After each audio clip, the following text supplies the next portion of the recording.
Quentin Miller, QM out now, you know? New music out now, mainly produced by me. I got a boy Wonder joint on there. That's dope. Surprisingly, after you guys' 2K game. What, did he say nothing bad about you?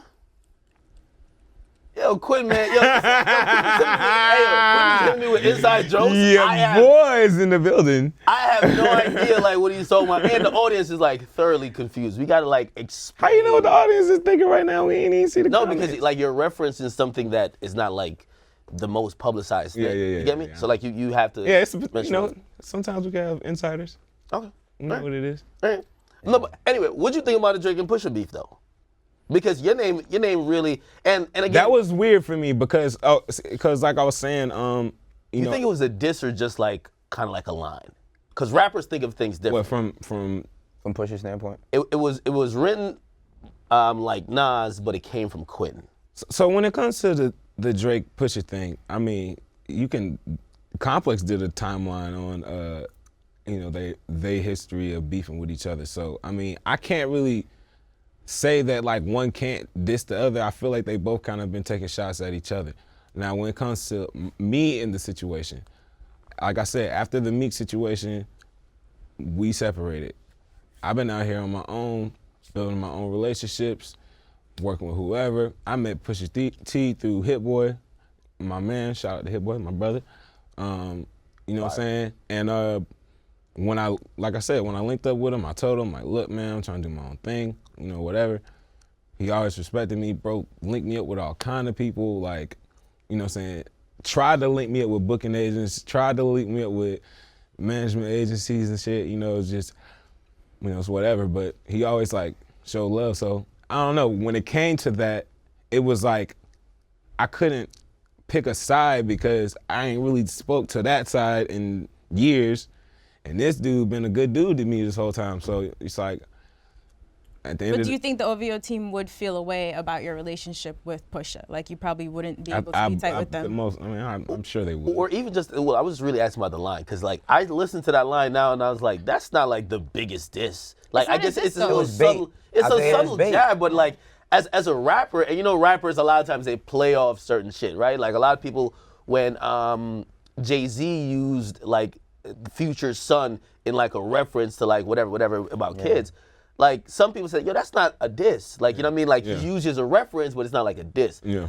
Did you take it like, oh shit, that's I didn't know how to take it. So when I first heard it, like I heard it on like a clip on Instagram, and I text him, I was like, yo, did you shout me out? And he was just like, yeah, you know, you deserve your credit, whatnot. And then the next day, he did them interviews. I mean, he did interviews on Breakfast Club, and he didn't say nothing about me deserving my credit. So that's when I hit him. Yeah. Like, damn, you know, I thought it was about me. I thought you were shouting me out, but it really wasn't. You were just using me as a pawn. And then that's when he was like, oh, man, you know what I'm saying? Like, so, but we fixed that, you know what I'm saying? Because he fixed that, he called me and everything. So, like I said, you know, that's like a weird situation. Trust these industry niggas, man. Well, I think we learned this lesson like a weird situation. Was it him using you as a pawn, or just using it as a clever line to like say something towards Drake? I don't think when I say pawn, I don't think he meant it like in a like fuck Quentin way. Yeah, because a pawn is like sacrificial. But it was kind of like, you know, just something to use, you know what I'm saying? Yeah. And which I get you using it, but as Quentin Miller, all that did was bring back an old conversation that I was 3 years away from, you know what I'm saying? And you said he felt bad about it, right? Because you knew you were trying to get away from it. All right, so the first time you went through it with Drake and Meek, I'm sure that shit caught you off guard. Round two, now with Drake and Pusha, what's it like being in headlines all over again for similar shit? Deal with it easier this time? Well, you dropped an album, so at least you have a handle on it. It's cool, you know, it has its benefits because, you know, people look at you, but then at the same time, it's just like, man, like, you know, if I say, I'm about to address everything and I'll get like 150,000 retweets, you know what I'm saying? But then I drop my own shit, and then it's like, I appreciate it because that's what my real fans are. That's the people that really fuck with my music, and, you know, shout out to y'all, you know, but like that the Drake beef shit, it just be the hype. Like the first time, you know, I was excited. Man, I worked hard. I put Hey Thanks a Lot 3 together, which got ate alive. I had Black Jesus on it. I got fucking Juicy J on it, a bunch of Hit Boy beats, Vic Mensa, Rich the Kid, all kind of shit. Like I went crazy to put that album together, you know, and the shit got, you know, shredded. So, hey man. Would you score that beef? Like, you know what I mean, just on a music level, like the story of Adidon versus Duppy Freestyle. Like you just from a rapper's perspective. From a rapper's perspective. I feel like it's interesting, like the difference in times, right? Because if you compare that to Ether, right? So Nas drops Ether and it's fire. And then Jay drops Super Ugly. And he talks about the condoms and the baby seat and shit. And everybody was like, oh, it's too far, bro. You went too far. Nah, Nas got it. His shit was elegant. That just goes to show you the difference in times. Because in 2018, Super Ugly wins. Ether wouldn't have won. Really? You saying the most aggressive, most off-the-wall, offensive shit, that wins today. Because people have no morals today. But Ether was super offensive too. But it wasn't. Are we taking Takeover in like? Takeover's a better. Like Takeover to me is a better, well put together song. But Ether became like people say. Still, you got ethered. Yeah. Like that's the thing. Being ether, and that you could be playing basketball, you could be joking, whatever. Yeah. That's a thing, being ethered. Yeah. Now I do get what you're saying, but at the same time, Ether was disrespectful as shit, yo. It was, but it wasn't. I remember. I'm old enough to remember. If I'm paraphrasing what you're saying and the difference in times, which I think to some extent you're right? If we look at it in that perspective. Mm-hmm. But are you almost saying that you felt like Duppy Freestyle was pretty elegant and cool? To me, outside looking in, shout out to Pusha, shout out to Drake. To me, Duppy Freestyle was Ether.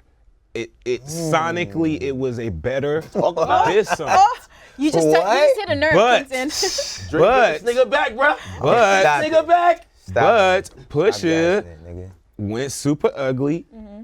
You know what I'm saying? And in today's time, Super Ugly wins. I'm not a super ugly guy. I'm super nice. Hold on. So, you know what though? That's what I was saying to you a lot about the story of Adidon. Like, I'm not. Lyrically, it's definitely not trash. It's pretty good. But the thing that stands out is what's revealed. Like, it's because really, when it comes to Pusha T, lyrically, nothing is ever trash. What did it? Drake, taking nothing from him, he's a great artist. He's gonna be one of the greatest artists ever to do it, whether it's somebody helped him or not. In terms of rapping, he's not a better rapper than Pusha T. That's that lyrical rapper. I don't think we should go down this road. Lyrical rapper. But if we just listen to the two songs, let's not look at each other's like skill set and caliber. Like two songs. There's two songs. Listen, Duppy, because I feel like they're both great, man. Yeah, I feel like they're both great too. But it's shit that Drake do that Pusha never do. And it's shit that Pusha do that Drake don't do. I mean, come on, let's And that goes for almost every single artist. Alone, like let's not discredit, bro. But at the same time, Drake is Drake, like, absolutely. So, but that's the shit. That's like Jay-Z would never make Rewind. Nas' song Rewind. He could never make a song like that.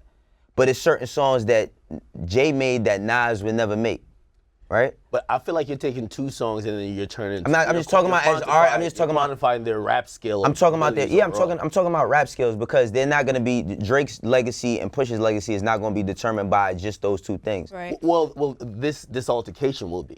You know what's crazy though? What up? QM is out now on all fact. platforms.